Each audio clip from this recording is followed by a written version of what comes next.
Hello, and welcome to the 2025 Garden Trends Report. During this report, we're going to delve into the vibrant resurgence of nature in our lives, our cities, our landscapes. The phenomenon we're calling this year Nature's Renaissance. And we're exploring 8 compelling trends that mirror this collective yearning to blend the wild with the cultivated and the ancient with the cutting edge. This renaissance isn't just about going back to the roots. It's about planting new ones for the future. Our exploration of the trends begins with a critical shift towards reclaiming urban spaces to integrate more natural elements. Can you believe it that in the US, in 2022, 84% of newly built single-family homes were part of an HOA? Actually, the more we thought about it, the more we realized this might not be that mind-blowing. When we take a look at many of our suburban landscapes, our urban landscapes, the standard is clean and green and mulched and tidy and weed-free. And if that weren't bland enough, did you know that over a quarter of our cities are covered in pavement? More in cities like Arlington, Texas, and Orlando. We are paving paradise to put up parking lots. But this is not sustainable. There is a burgeoning movement happening right under our pavement, right under our feet, that is going to be a future where horticulture thrives.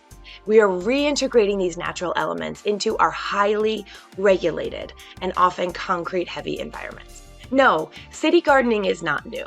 We have historical precedents dating back to Europe's allotment gardens and in the United States, our Victory Garden era. So this is not new. But what is new is organizations like the Pennsylvania Horticultural Society and Chicago's Public Works. It's happening in Detroit. It's happening all across the United States, where people are reinvigorating their unused spaces in their cities. And we're really excited to see initiatives like gravel gardening and permaculture popping up in many of our cities.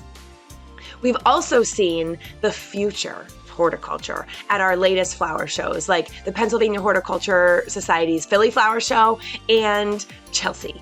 Both of those shows exhibited examples of what it could be like if we just let nature come back into our cities and didn't think of it as it has to look like this cookie cutter thing. No, it can be more wild. Chelsea this year, they even had a sidewalk garden. What could grow out of a sidewalk if we would let it? And finally, in countries from Australia to Canada, they're actually removing the pavement to make way for more sustainable options. So this new renaissance isn't merely about aesthetics. It's about the growing recognition of the need for green spaces. As cities adopt these green strategies amid our deepening climate crisis, they are creating better environments for both nature and humans. And this shift is going to foster an affinity for living amongst these spaces. People want green spaces. They want it so badly, and it does not need to be in rows, and it does not need to be clean and mulched. But we'll see, won't we? So this is going to be a significant step towards making horticulture more holistically intertwined into our everyday lives. And with that, we introduce the 8 2025 trends, Nature's Renaissance.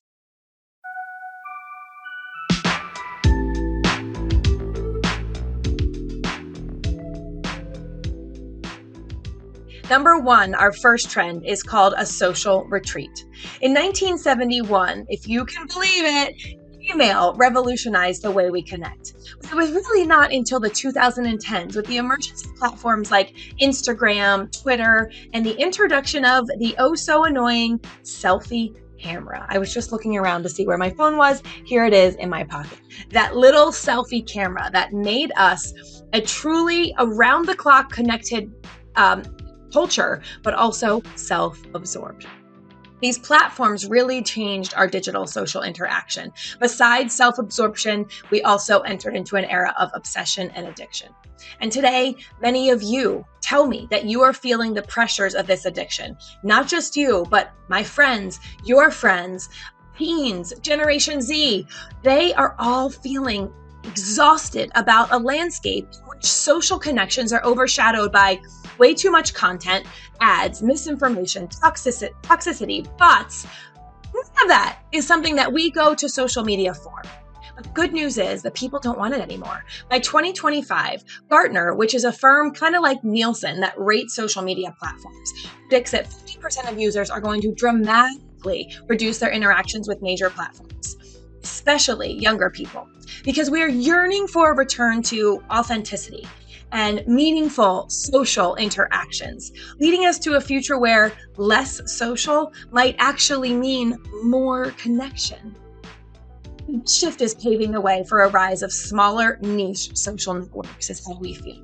These platforms, these niche, smaller platforms, cater to specific interests and foster really tightly knit communities that are not just engaging, they're not just there for the numbers, they're there for enriching communities.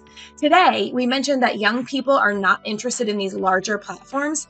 60% of people under 30 express a preference for these smaller, more focused communities over the vast impersonal networks. This group of people are seeking spaces where they can connect over shared passions and interests without that distraction and noise. Just look at Sephora's Beauty Insider program. Have you ever heard of it? It has over 6 million users and 3 million posts and growing. It's not just a platform, and it's not just a forum, and it's not a sales tool. It's a powerhouse driving 80% of sales from loyalty program members who are deeply engaged. You remember the 80-20 rule where 80% of your sales come from 20% of your customers? Well, Sephora's Beauty Insider community is proving that to still be true. Statistics are telling that 73% of consumers are more likely to purchase and engage with brands when they feel a part of a dedicated community. And the engagement here on these platforms is not superficial. It's driven by a genuine interest and sustained by the quality of the interactions that these niche communities offer. So there are a lot of great platforms out there doing this well currently. One of them is Nextdoor. You probably know it as a platform that likely fosters, why is there a pothole in my town? Why is my neighbor's dog barking? I just heard a big boom. What was it? There's certainly a lot of noise on Nextdoor, but there's also a lot of great content. Regularly, I will see, especially in our season, people asking for landscapers, arborists, help cleaning up their yard. There's so much chatter about gardening there, plant identification, that we can really step in and help. Goodreads is another awesome one where you can post books about what you're reading and you can track your books. And for avid readers, it is a vital resource. But you know, there's also a little niche. In that niche, there's a niche gardening community.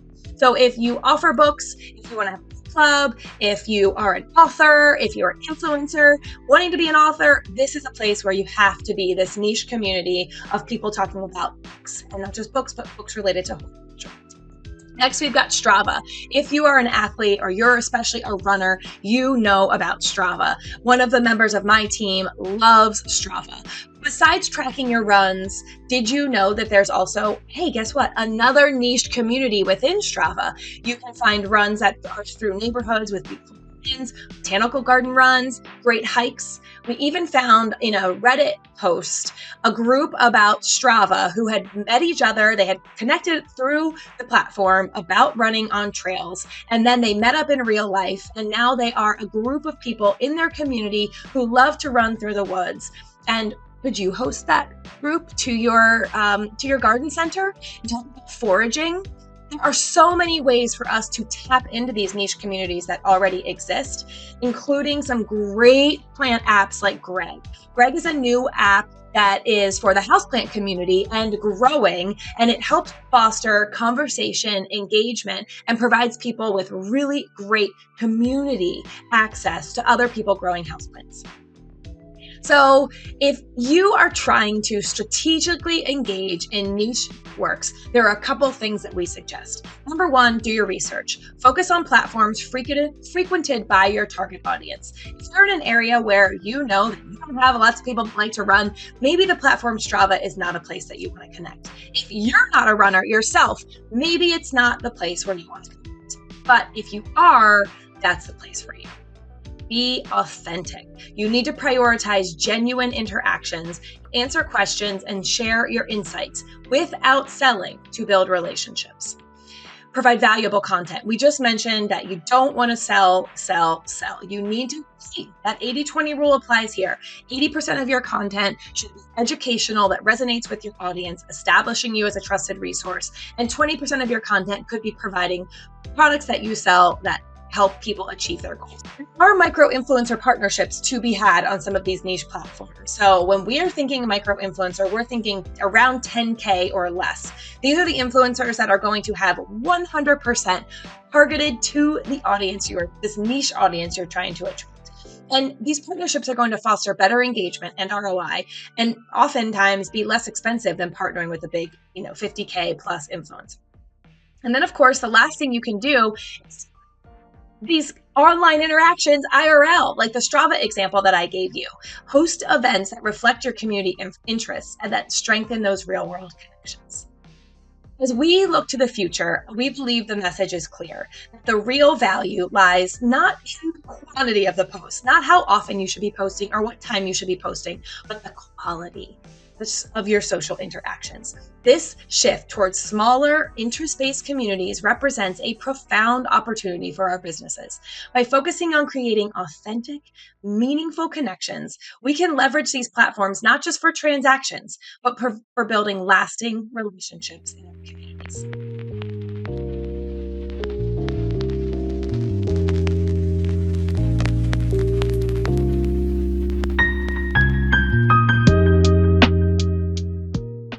Our next trend, grow your own way, which I've been known to sing.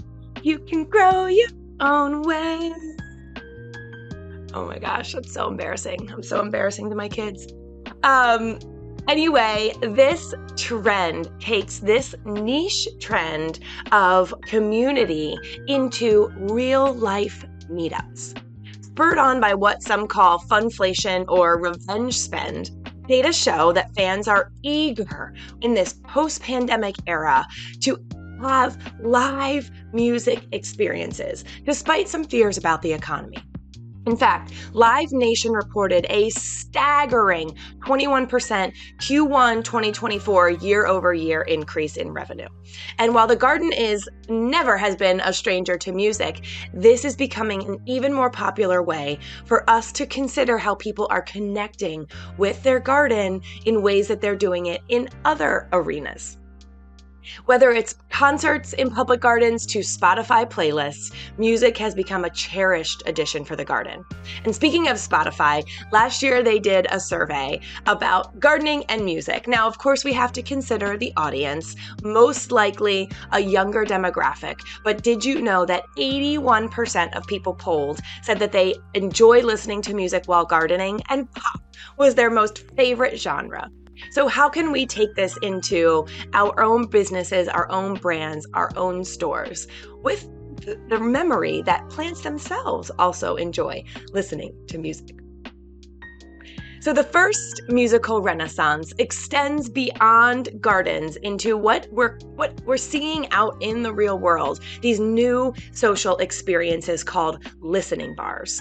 Trendy neighborhoods across the world are experiencing this witness of a new restaurant. It's out with the clubstaurant, if you can remember the music where you couldn't hear your partner talk and you could barely see the menu, it was so dark.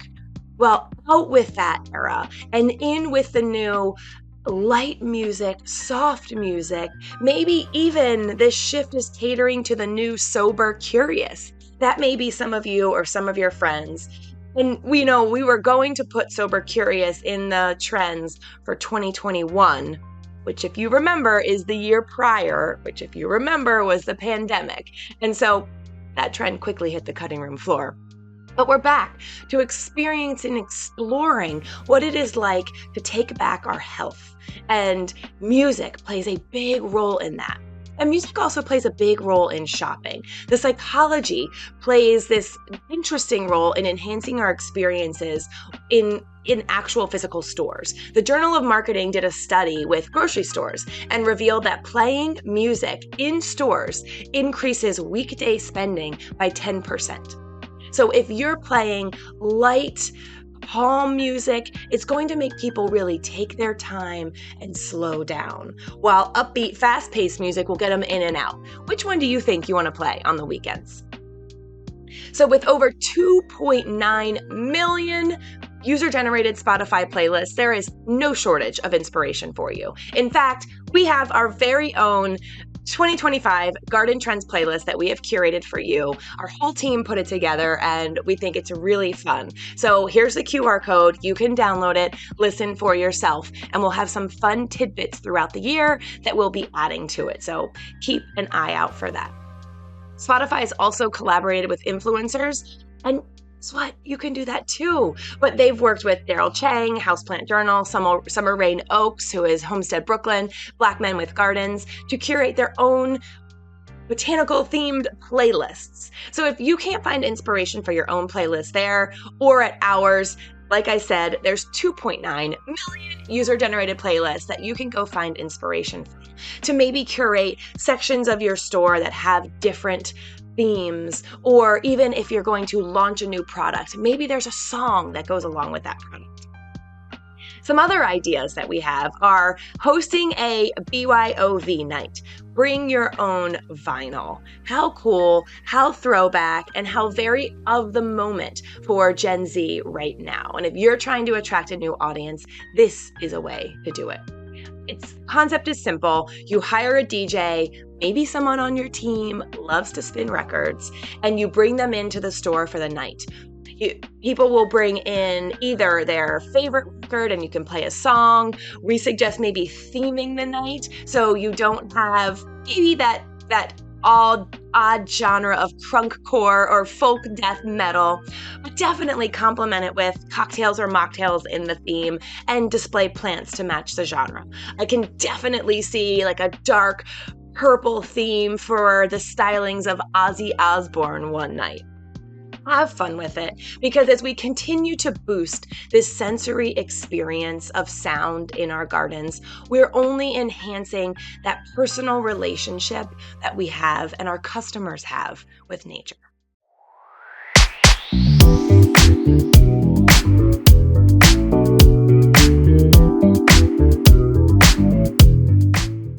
Our next trend will very much stretch your imagination, and that's what we're here for. In This Place Doesn't Exist, we are seeing a shift towards the unreal. We couldn't do a trends report without mentioning AI. It is everywhere you turn, whether you're Googling something or you're looking through social media or you're trying out ChatGPT for the first time or the 100th time. Artificial intelligence has become more ingrained in our daily lives than ever, and many are gravitating towards things that don't exist. Why? Well, the answer, we believe, lies in our pursuit of spaces that extend beyond the boundaries of reality, offering us a glimpse into dreamlike, cozy, colorful, but most importantly, safe environments. These AI-generated visions of supernaturally cozy spaces and perfect plastic imitations of nature allow us to explore a sense of relaxation and safety that, to be honest, sometimes the real world fails to deliver.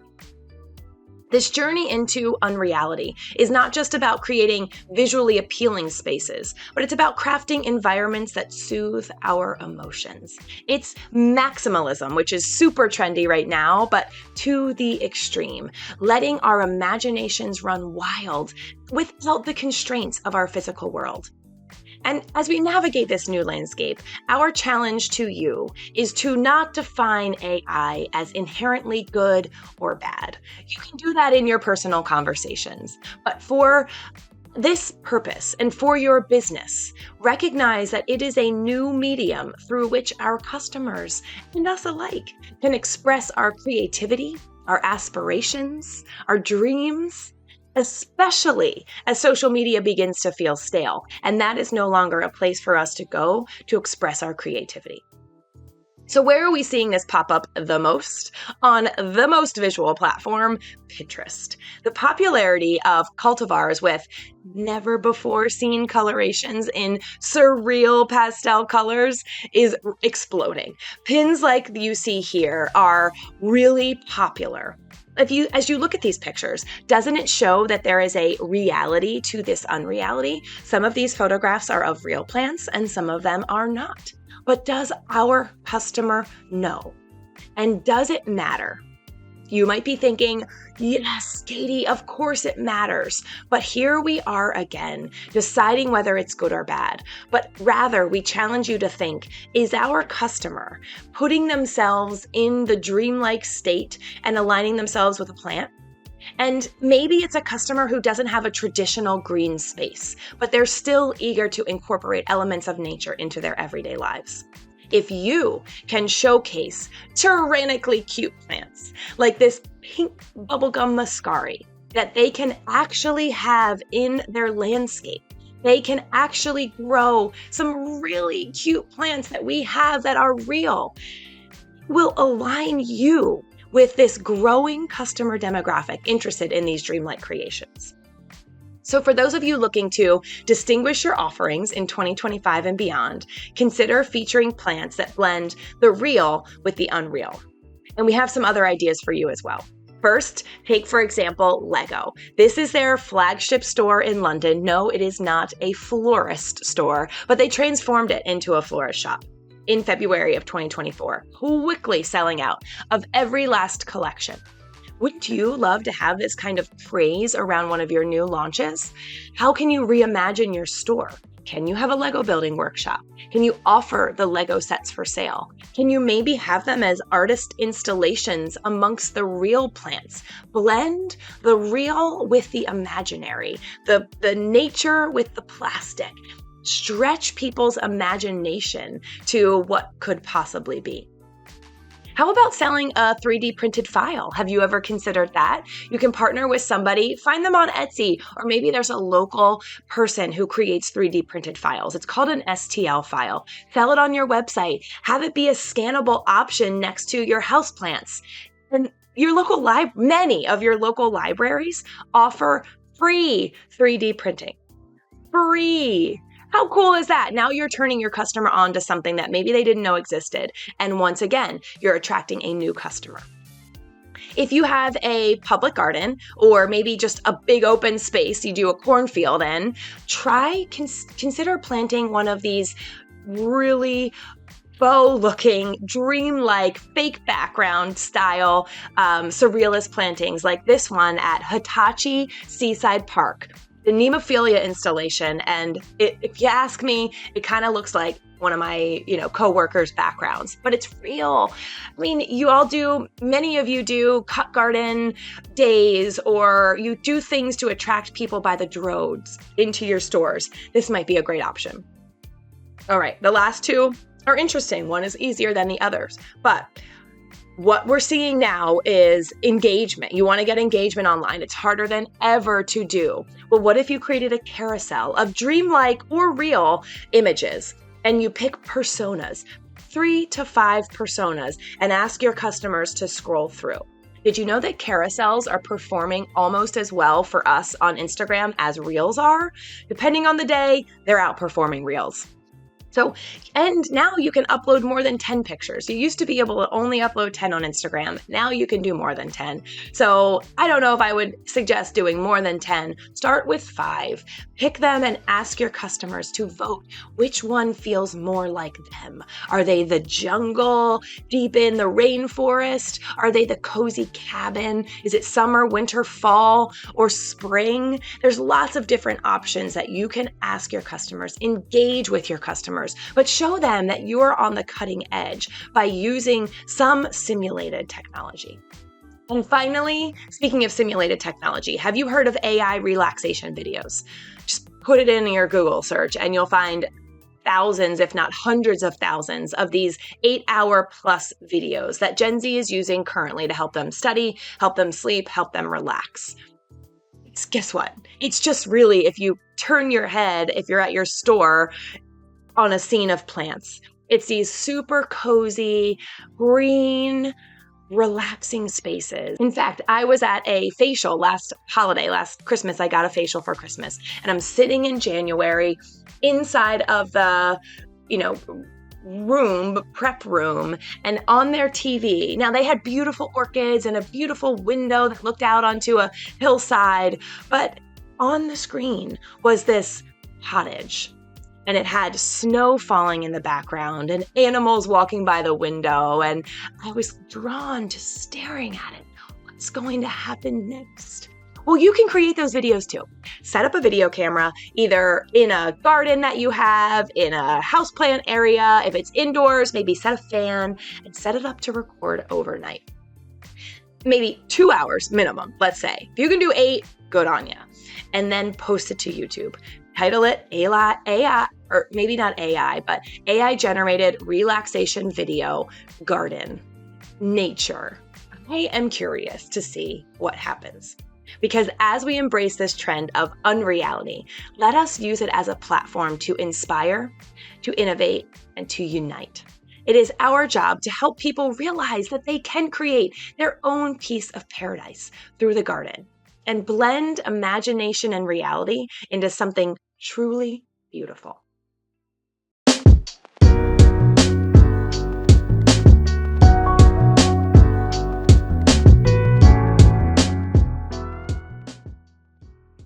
This next trend celebrates authenticity and character, lived in gardens. And to be honest, to us, it's a delightful shift away from the pristine and untouched towards a more genuine, seasoned aesthetic. Going back to our nature's renaissance. It's not little shrubs that are perfectly manicured in a well-mulched landscape. It is something that has sentimental value, and it has been there for ages, or at least looks like it has.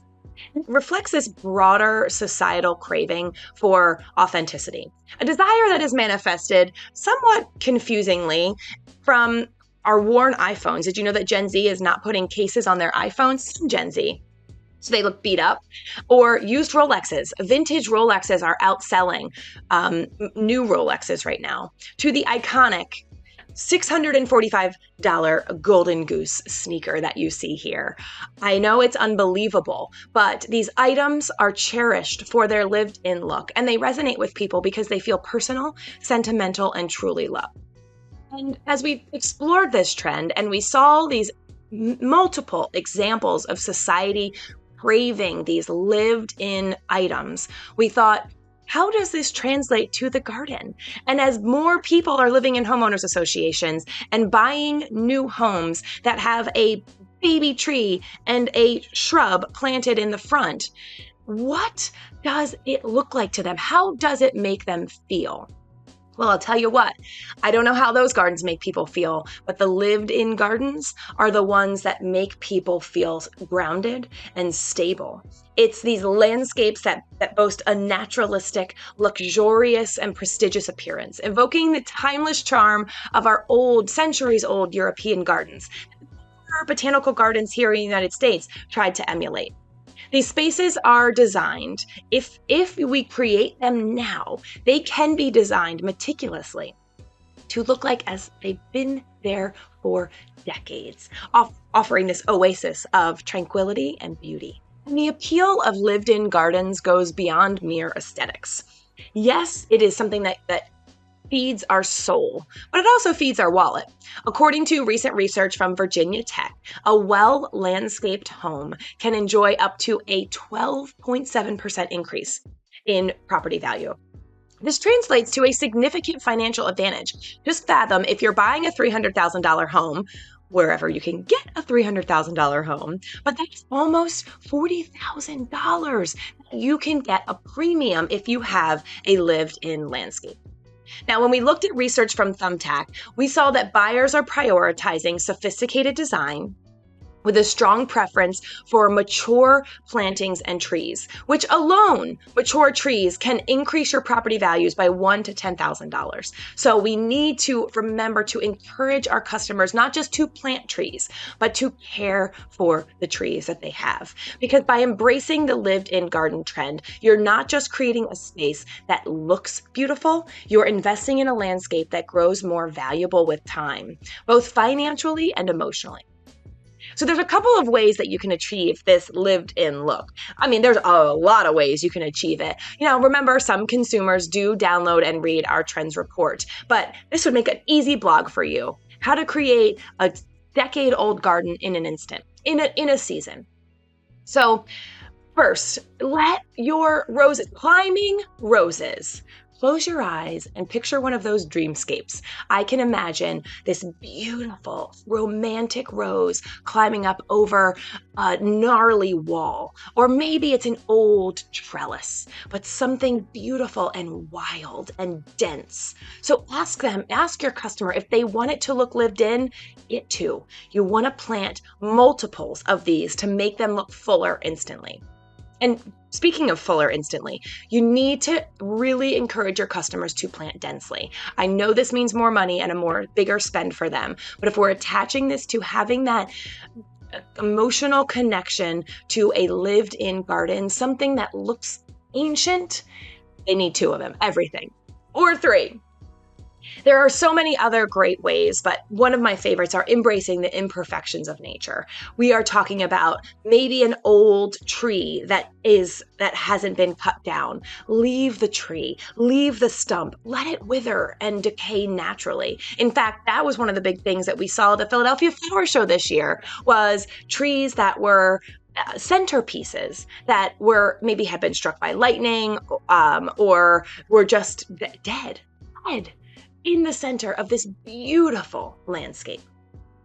Opt for long blooming plants. Let your customers know what plants are going to give them the biggest bang for their buck. And of course, fast growing plants. So these are varieties. Now, we don't want to let our customer know that these will be like tomorrow. There is no such thing as instant gratification in gardening. There are certainly some varieties that are going to multiply and grow faster than others.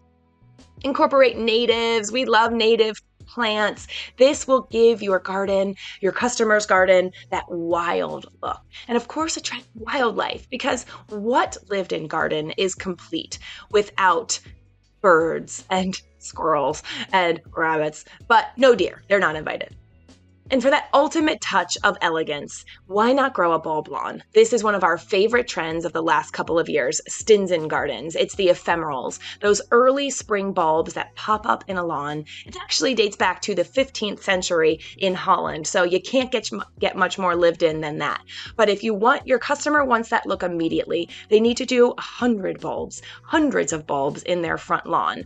And it's super easy to plant, and it's instant gratification, which does only get better with time. All of these elements not only add a unique texture, but help anchor your customers' gardens firmly in the charm of the old world. And if they can forage some plants from them, you'll see more about that coming up soon.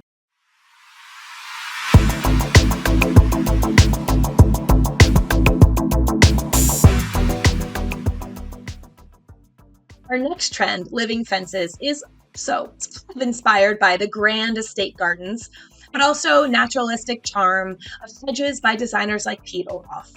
Our living fences are not only a testament of luxury, but they are really a functional addition to outdoor spaces.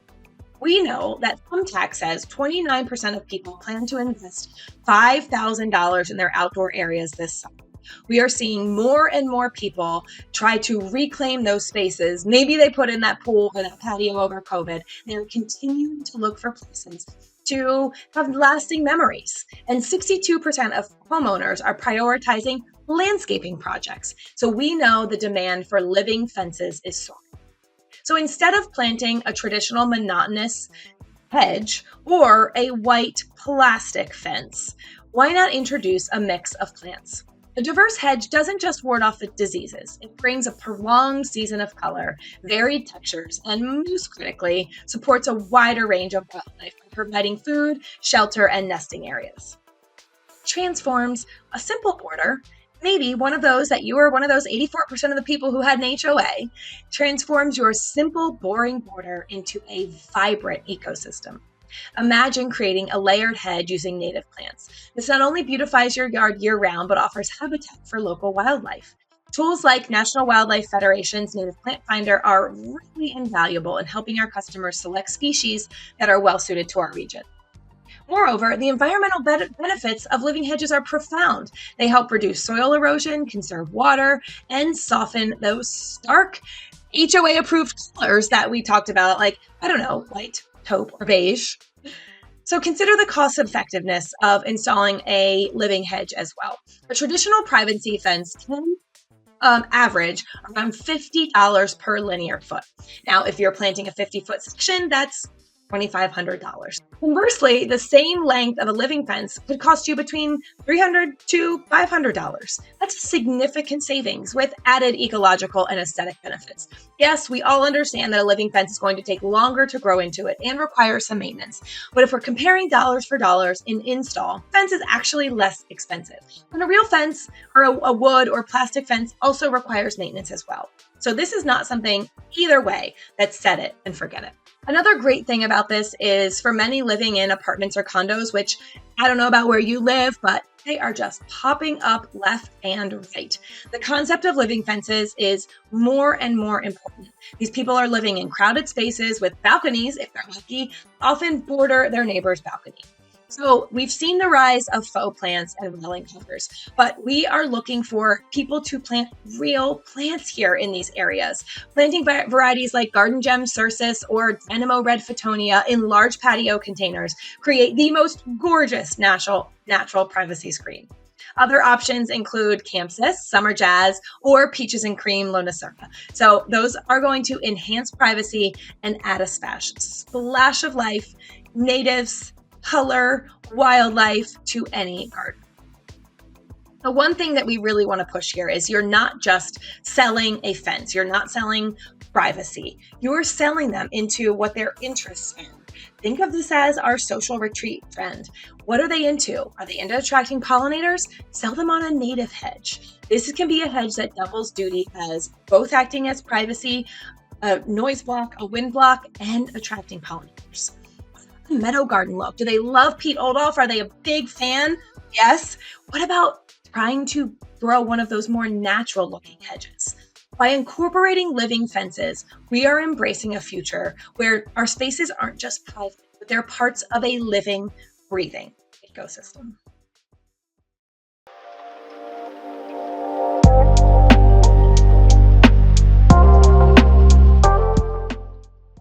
This next trend connects us more deeply with nature and sustainability, and it's the art of flower foraging.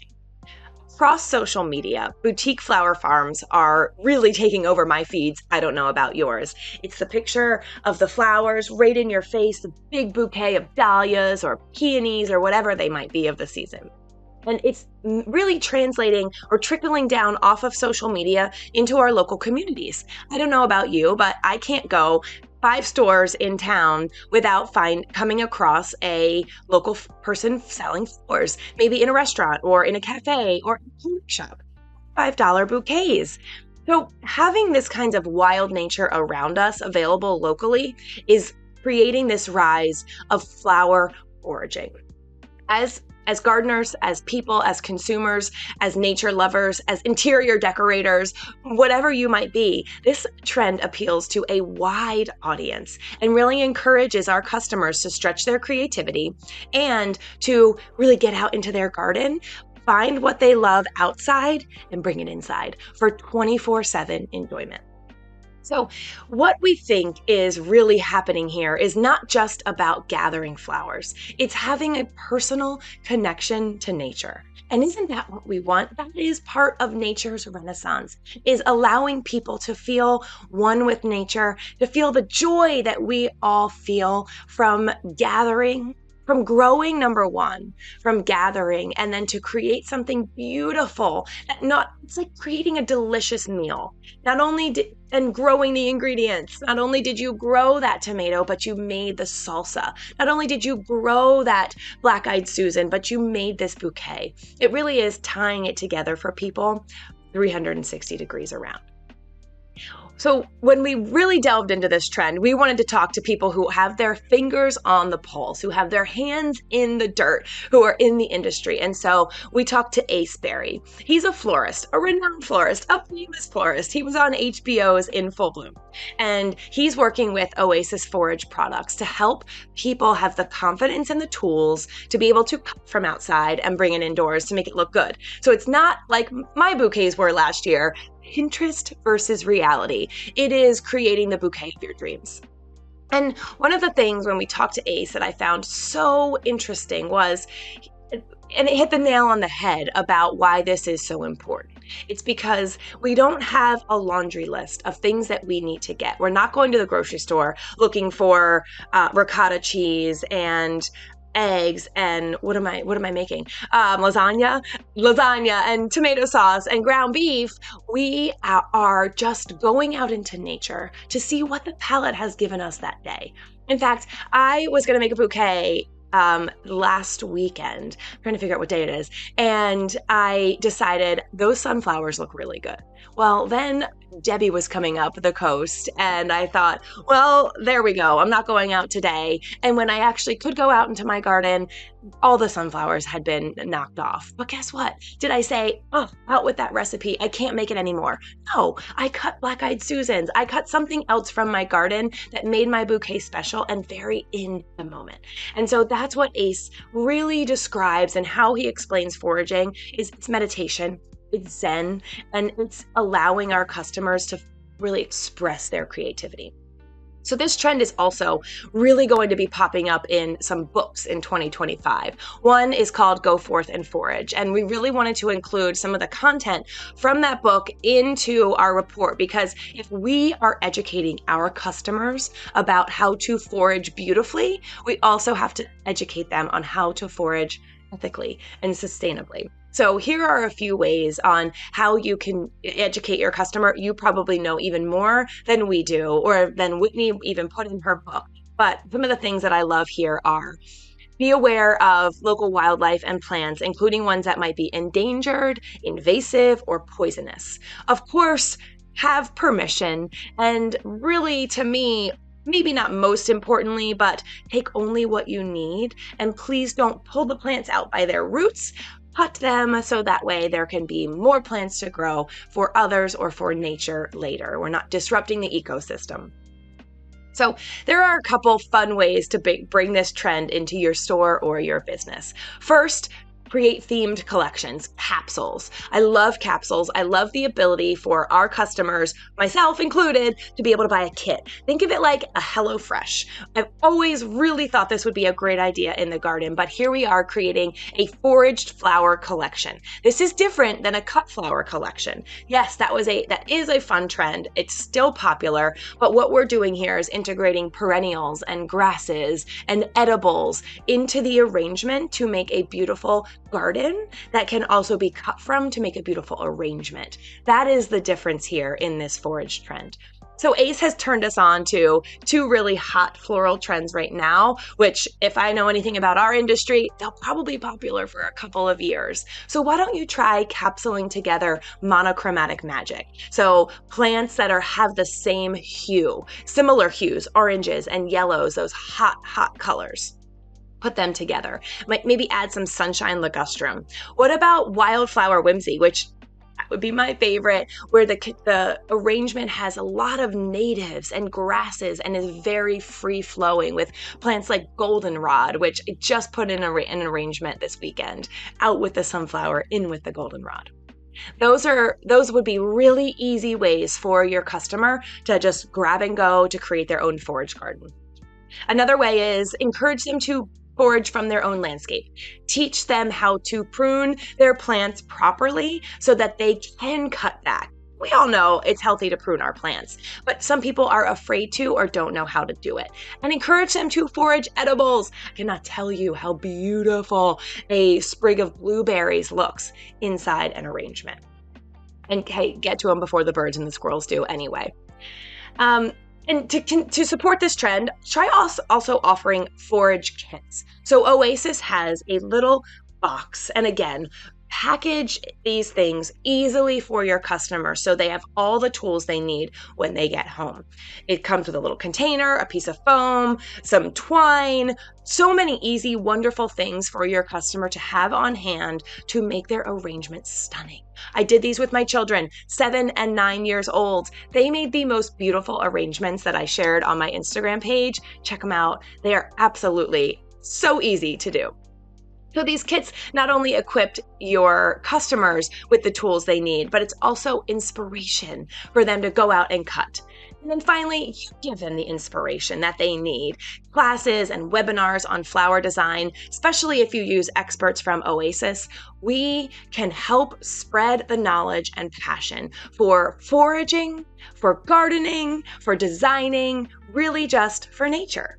And we allow our customer to be a part of our community that values and preserves the beauty of the natural world and has it in their lives 24/7. Isn't that what we want?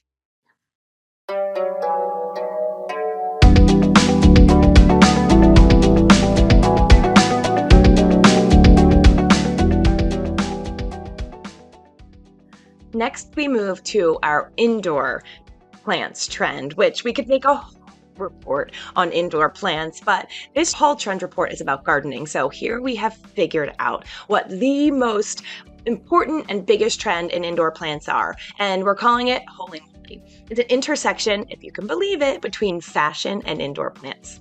Take a look at this beautiful dress and see how your eyes are drawn to the specific places where the dress is cut out. It leaves a little bit of mystery, it's a little sexy, it's a little unknown. And that's the whole point of these types of cutouts in fashion. Stars like Ellie Goulding and Dua Lipa have turned heads at the red carpet award shows, and our plants like our monsteras and our tortums are doing the same.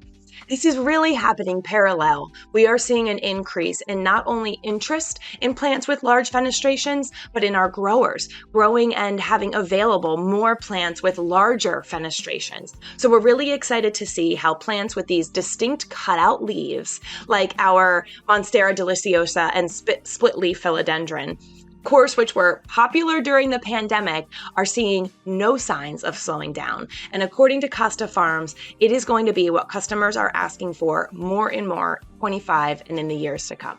So why are plant parents drawn to this elongated foliage and deep fenestrations? Well, it's actually really similar to the reasons why we're drawn to them in fashion.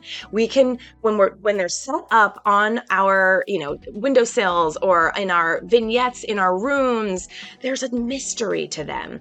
The fenestrations allow you to see beyond that plant. Maybe it's another plant of a different hue or a different shape. Maybe it's a piece of artwork. Whatever it is, it allows for movement. And with biophilia still being as hot as ever, and searches for Monstera being as hot as ever on Google Trends, we are seeing these plants dominate the conversation in interior design. They're statement pieces that bring dramatic flair to your home and office. And guess what? As they mature, their fenestrations, for some of them, get even more pronounced and bigger. And here's aesthetic appeal and underscoring our lived-in trend that if you've had this plant longer and you've had it in your home and it's been a prized sentimental possession, then good on you, because you know how to care for plants. And that's what plant parents want. Plant parents want that support and acknowledgement from their community. So here are just a few of our favorites. Some are new to the market. One of my favorites in my home now is the Monstera esqueleto. It is giant leaves and they come out fenestrated. They unfurl, and as each one unfurls, there's a big old hole in them. Another new favorite is the philodendron tortum. There's more air in that than actual green leaves. And we love our pothos silver streak because it is adding drapery. So it's not just about fenestrations in this trend, but thinking about how we create space and openness and mystery indoors.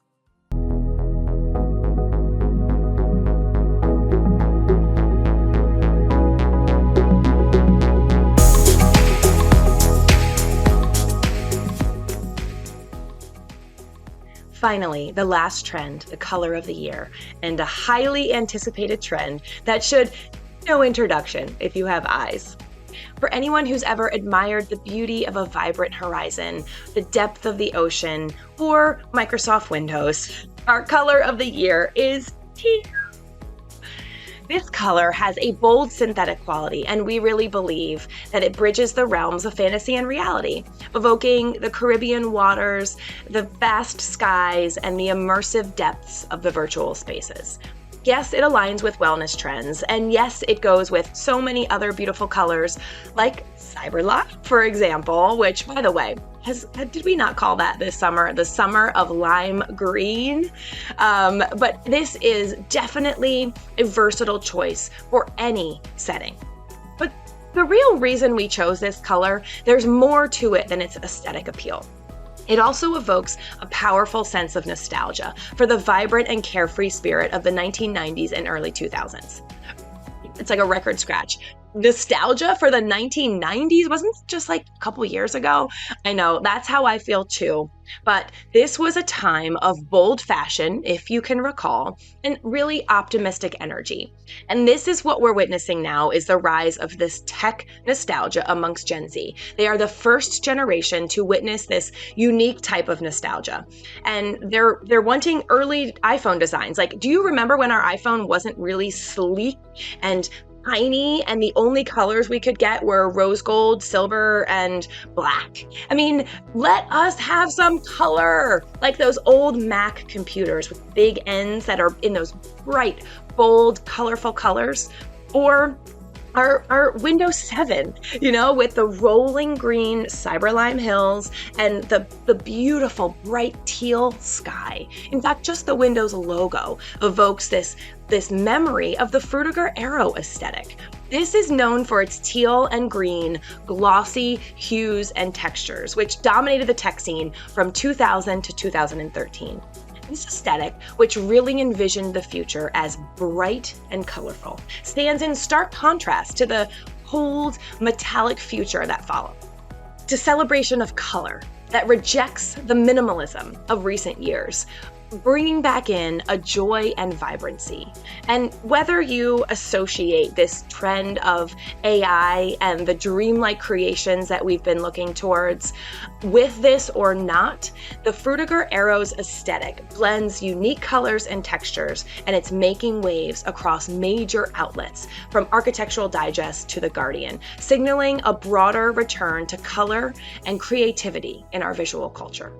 This color is reflected, excitingly, in our hard goods. You can buy ceramic containers for sure, but check out the natural patina of copper, how it turns that beautiful teal color when it's been lived in. Oh, perfectly exemplifies this trend. And what about, certainly, our hardscapes can also be painted monochromatic to reflect this trend. And you can also find, I love these cool, warming tones in the garden. I know when you were thinking, teal, how could this apply to plants? Well, if you live in the desert Southwest, then you can know for sure. I love the Southwest, that you look out on a sea of many calming colors, the reds and the browns and these silvers and these teals, and it is calming. And if that's not what we need right now, I don't know what is.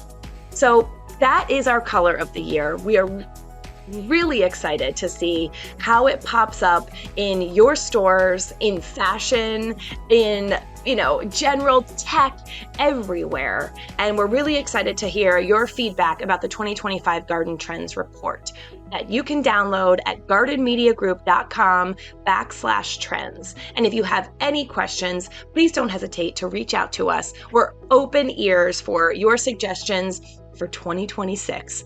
Oh my God, I can't believe I said it. Thanks so much, everybody. Happy trend hunting.